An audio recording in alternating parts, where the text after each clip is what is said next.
I'm Malcolm Van Delst, and this is a reading from How Low Can You Go, Book 5 in the Do the Wrong Thing series. Last week, Ava's housemate returned from jail.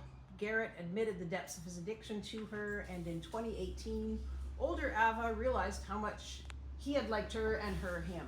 Basically, the series starts with a woman describing an attempted suicide, and then she goes back and tries to figure out how she came to that place. This chapter, I don't have a title for it yet. At the boat dock, I don't get out of the white van, nor does Sandra get off the boat. Wait, how would that work? I must have gotten out of the van, walked over to where she was on the yacht, a two-story thing with chrome railing around the front and sides. It doesn't occur to me that they'd be renting this boat. It doesn't occur to me that yachts are ridiculously expensive, and even though Sandra and Robin spend a lot of money, they don't have buying a yacht money. There are at least 2 other couples on the boat with them, possibly 3.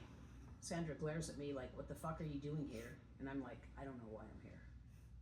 Robin passes by as Sandra and I make stilted conversation. He glances at me like I'm a pylon someone's placed on the wooden walkway. No, a coil of rope ready to anchor a yacht. No, a pylon. Someone's forgotten it on the walkway. Man, that was a shitty paragraph. Sandra's angry. Actually, she's always angry. It's true that I didn't call her for 4 months, and now I'm doing this drama. Bye, I'm moving across the continent, and you may never see me again. Is she pissed about that? Or sad? Instead of showing softness with her only friend who's leaving forever, a super shitty friend, yes, she puts up a wall stronger and more definite than Garrett's. Reader, from what I now know in 2018 about her relationship with Robin, I was possibly still her only shitty friend. Smart girl. Smart woman. Keep the fucking wall up against crappy, grasping friends like your sister. She has nothing to give and will take everything. I'm wearing the bright red lipstick.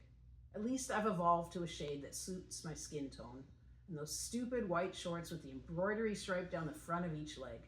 This is the last visual memory Garrett will have of me. The last visual I have of him is the beaten look on his face as he showed me those pills. Not that it changes how I feel about him. It was the first time he was honest about the extent of his... Jesus, I never had all the facts. I don't know, but presume. No one does 10 pills a day without being an addict, do they? He looked defeated, and that was better than being happy about his consumption like he was after the Tremaine party. We humans like weakness, don't we? No, we like vulnerability, when people let down their guard around us like a dog or cat showing its belly. We like it when people trust us. Insert something here about need and how it made me feel I had value and something to offer. I wonder if Sandra's carrying as much life in her as I am, with life being a euphemism for fear, anger, sadness, and a single-minded determination to escape my mother's certainty about how my life will turn out without her. The template she gave, that is full of fear, anger, sadness, and a single-minded determination to escape her mother's certainty about how her life would turn out without her mother. Does the youngest daughter, Sandra, who's more like the father, get the same template as the oldest, me, who's a carbon copy of the mother, I'm constantly told?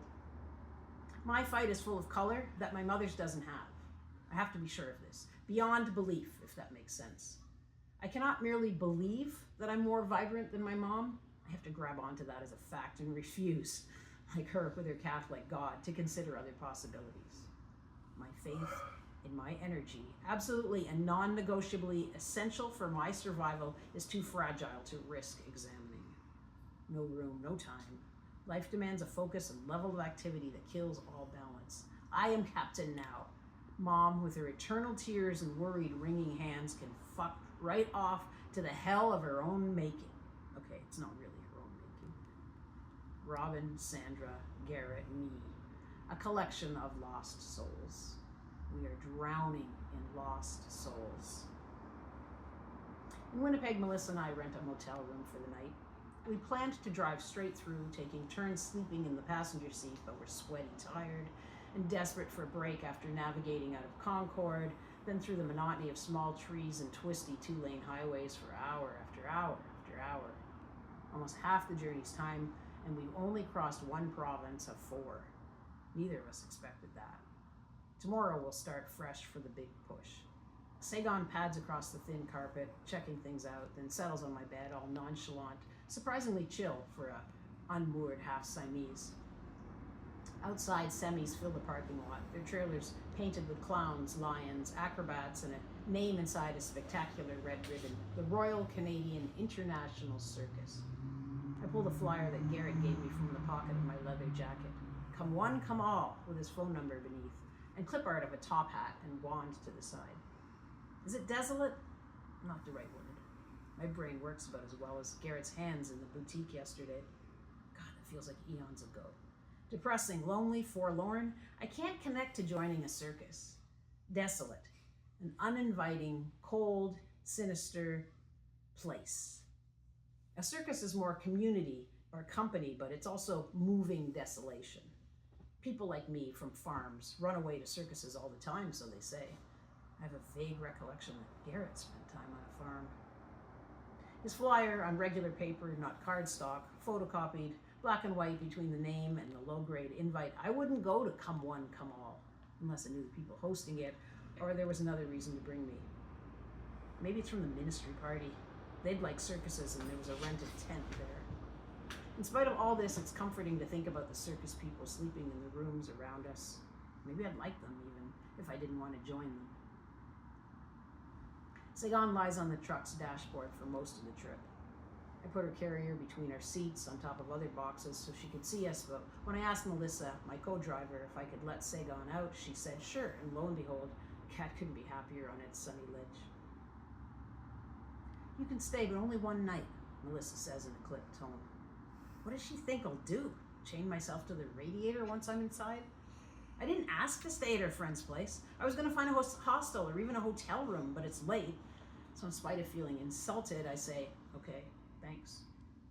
Her friend's downtown Westroud suite is character. Old-fashioned stove, hardwood floors, wainscoting, and a long-haired hippie and his long-haired, flowing skirt-wearing girlfriend.